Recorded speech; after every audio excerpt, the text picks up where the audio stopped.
कुनै पनि अफिसमा रेकर्ड राख्न यस्तो फर्म आवश्यक पर्दा माइक्रोसफ्ट वर्डमा सजिलै बनाउन सक्छ। त्यसको लागि फर्स्टमा कम्प्युटरको किबोर्डको विन्डो प्लस विन्डो बटन दबाएर आर बटन दबाउनुहोस्।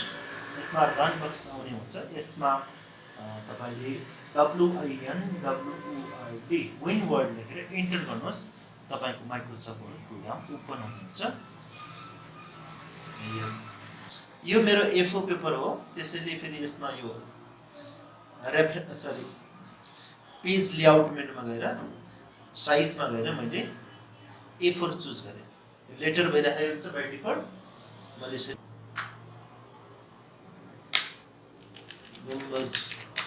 यसलाई बीचमा राख्नु छ भने हामी कन्ट्रोल ए कन्ट्रोल ई सेन्ट्रल अलाइनमेन्ट गर्न सक्छ हैन।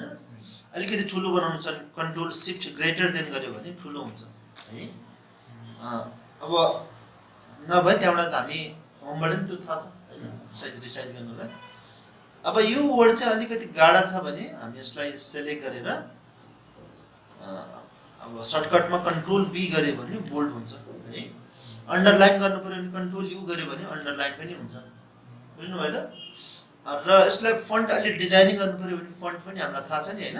यहाँ डिजाइनिङको लागि जस्तो अलिकति राम्रो बनाउनलाई म इम्प्याक्ट अलि मोटो देखिन्छ IM PAC इम्प्याक्ट गरिदियो भने यो देख्नुहुन्छ अघि भन्दा अलि राम्रो भइरहेछ। यसरी यो फन्ट चेन्ज गर्न सक्नुहुन्छ। अब यसमा वर्डलाई यसलाई जस्तो मेरो यसमा यो आइरहेछ, यसलाई सबै इच क्यापिटलाइज गर्नु पर्यो भने हामी यसलाई चेन्ज केसमा गएर यसरी होममा गएर चेन्ज केस भन्ने अप्सन यो फन्ट ग्रुपमा यहाँ देख्नुहुन्छ। यसमा यसरी गयो भने यसरी यो इच क्यापिटलाइज यो पनि थाहा छ होला। यसो गरिदियो भने मेरो फर्स्ट लेटरहरू चाहिँ क्यापिटल हुन्छ। ल यसलाई पनि फेरि अन्डरलाइन गर्नुहुन्छ सेलेक्ट गरेर फेरि कन्ट्रोल यू गर्दै त्यस पछाडि फेरि म यसरी इन्टर गर्दै। अब यसरी इन्टर गर्दै बीचमा गयो भने अब मलाई त छेउमा जानु पर्यो भने अलाइनमेन्ट गर्नुहोस्, कन्ट्रोल याल गर्नुहोस् अथवा यो होम मेनुमा आएर यसरी यो अलाइनमेन्ट यसरी छेउ गर्नुहोस् हैन। अब यसमा लेखेको छ, यसमा के लेखेको छ एडमिसन डेट भनेर लेखेको छ माथि है। म यसरी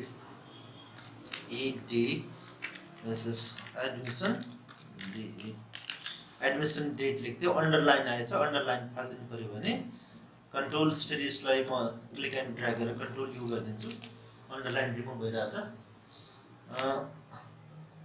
थोरै म के गर्छु त यो फन्ट ठुलो छ भने हामी यसलाई सेलेक्ट गरेर फन्टको साइज घटाउन कन्ट्रोल शिफ्ट लेस देन गरे पनि हुन्छ। यसलाई यसरी मैले यसरी बनाइदिएँ 12 को राख्छु है। धन्यवाद 14 को राख्नु भने तपाईलाई देखाएको छैन होला त्यहाँबाट।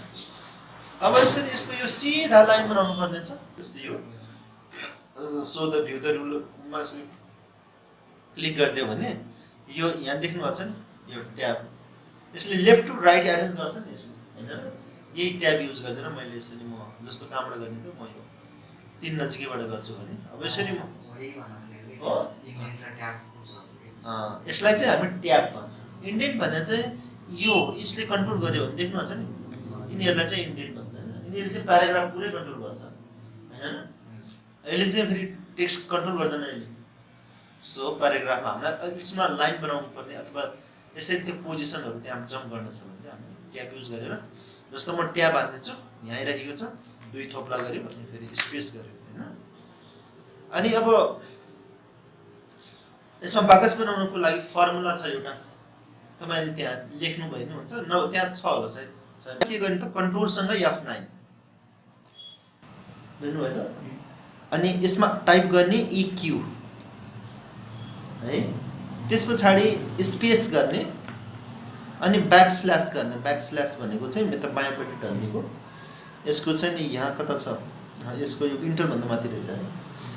यसमा यसरी गर्ने ब्याकस्ल्यास त्यसपछि एक्स गर्ने ब्याकस्ल्यास पछाडि अनि स्पेस गर्ने।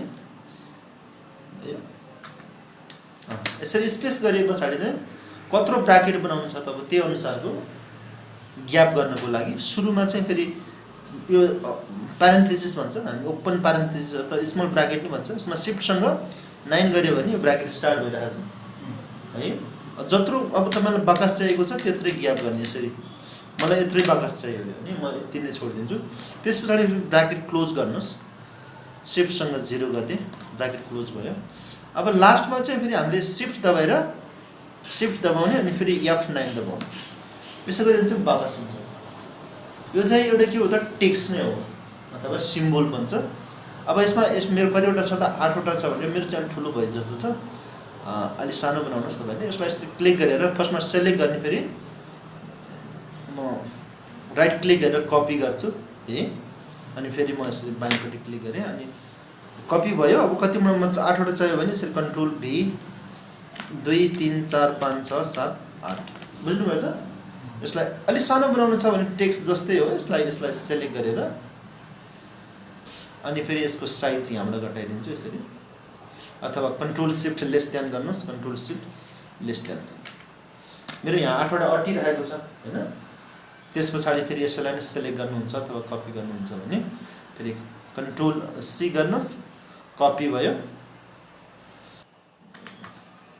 इन्टर गरेँ अनि फेरि यहाँ स्टुडेन्ट नेम छ STU स्टुडेन्ट नेम